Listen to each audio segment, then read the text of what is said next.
It is Monday, one a day, but for this video, I know this might be controversial, and also you may be divided like myself. But I want to do Mcfarlane's DC versus Mattel. Now, Mattel is a very popular line. I think as time has gone on, it's gotten more and more popular with people, especially with Mcfarlane running around nowadays with his figures. So I thought, well, let's, for the first video, well, the second video of the new year, let's kick it off with something that may get people talking. And that's, which side of DC is better, Mattel or Mcfarlane? So let's just jump right into it. So I want to go over Mcfarlane first. Mcfarlane, if you notice, not the same scale. And there's supposed to be 7-inch tall penguins under 7 inches. Not exactly the rest of them, but you get it. He, however, is good. Not great, but good. Should have come a little more stuff? Yes. But with each of these figures, each one is such a different body. We'll get into bodies and details in a little bit, but just look how these figures scale with each other. They don't scale with one another. They're not the same proportions and the same height. That's one of the things that turns people off, from Mcfarlane, is due to scale. The other one, inconsistency. What is inconsistency? Well, the problem is Todd, when he started back in 2019, early 2020, correct me down below, it was mostly Supermans and Batmans. And then as the line went on, it was more Batman. Sure, in waves, he had other versions of characters included, but not the ones we wanted. Because remember how long it took for him to release a classic Wonder Woman, classic Flash, and finally the definitive Batman, Nightfall. He didn't get it till 2023. And that tells you something. It tells you that Todd had an obsession for Batman, and that's all he would pump out. Batman. I remember the interview that he did with Shredder's Prime when he stated, and I quote, well, I'll just, tell you, he said, Batman sells. Wonder Woman doesn't sell. Superman doesn't sell. But Batman does. And I would disagree with many others that Superman is the more quintessential character of DC. He was the first superhero behind the Phantom. But that's another story. But just the way Mcfarlane is, it's not bad line. It's just inconsistency and lack of variety in classic characters. Unlike Mattel over here, where you've got a classic Captain Marvel, you got Penguin, you've got Lex Luthor, you've got a Batman, which this Batman was their very first wave of DCUC. Now this Superman is the 30th anniversary superpowers inspired one. I think it's about as classic Superman as you get. There are others, but in my opinion, you're not going to beat this one right here. But with Mcfarlane, they do include accessories. Alternate hands, of course, other accessories as well, especially the collector's edition. Now he's including, instead of the trading card stands that he did the first go around, he's now including alternate faces and a few more accessories, which is good. That's great. We need those. Today's figures, like Marvel Legends, as you can see, they're all sort of bystanders right here. But as like Marvel Legends, that's what people wanted from Mcfarlane. Alternate accessories, hands, heads, whatever, to really make the figures worth the price that he was going for. But even with accessories, I feel like today more people are starting to get turned off by Mcfarlane due to the 3 points: detail, lack, not controllable scale, where nobody scales with each other, and the retail, the sort of general releases figures getting out. Like you got collector editions, gold labels, platinums, and they're everywhere. They're store exclusives, and there might be one of those categories that people want but can't get it unless, of course, they have to pay the aftermarket prices because they're not showing up at their Walmarts or Targets, which sucks. So you have to go figure hunting to get those versions.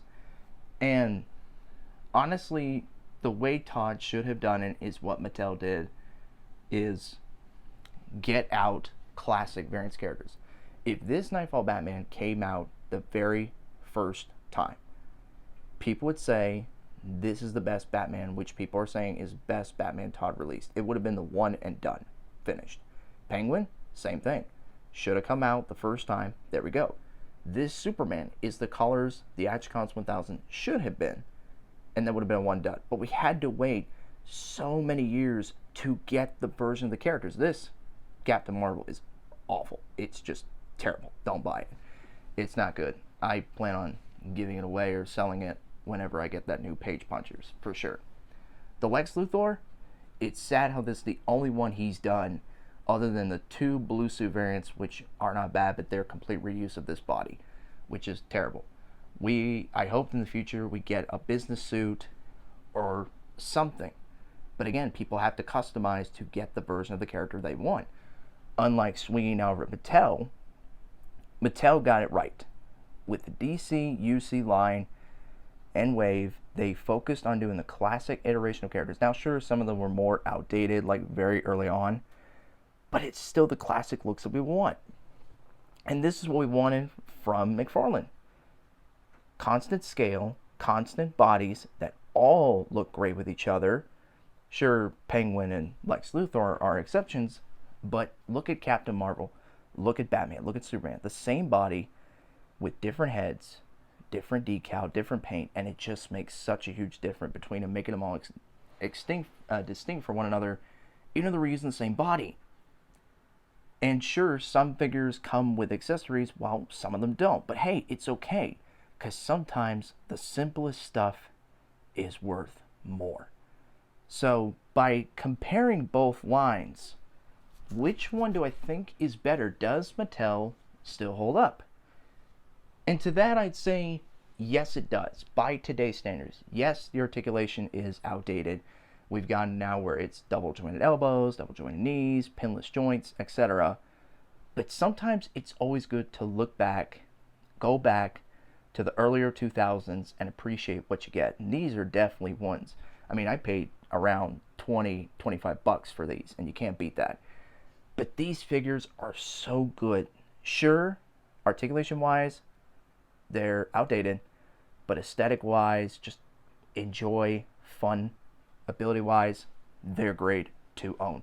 And the one thing I dislike about Mcfarlane's Penguin is look at the Mattel version. Let me bring them up to the camera real quick.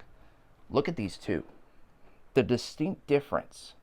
Todd tried to do this, but he missed the pinstripes, and it's just awful. So much detail missing with these figures that it just shows Todd's absolute laziness when it comes to this figure. And Penguin has a Gatling gun underneath his umbrella, which is a very cool accessory. And funny thing, this Penguin and this Batman were the very first wave of figures that Mattel released in the DCUC line. Think about that. While it took him till 2023 to give us a Penguin and a Batman that we wanted. I'm just saying.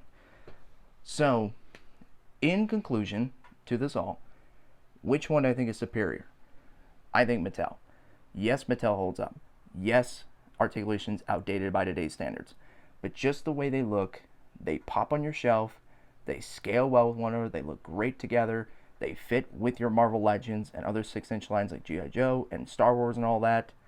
You can't beat this. And if you're patient and you look good enough, you'll find the right price for all these figures that you can add to your collection.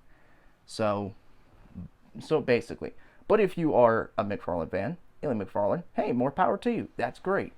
But I'm just giving you my points as to why I think Mattel is better than Mcfarlane. Sure, double joint elbows, double joint knees, more accessories is great, but sometimes the simplest stuff is always the best.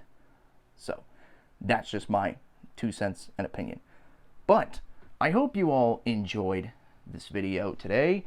I know I've been rambling on and repeating myself, don't tell how many times, but you all know what to do. Be sure to always like. Let me know down in the comments below as well if you agree, disagree with my statement on this matter.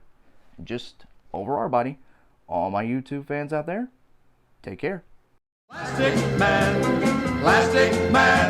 the one, the original Elastic Man, always in great shape for the shape he's in, the fantastic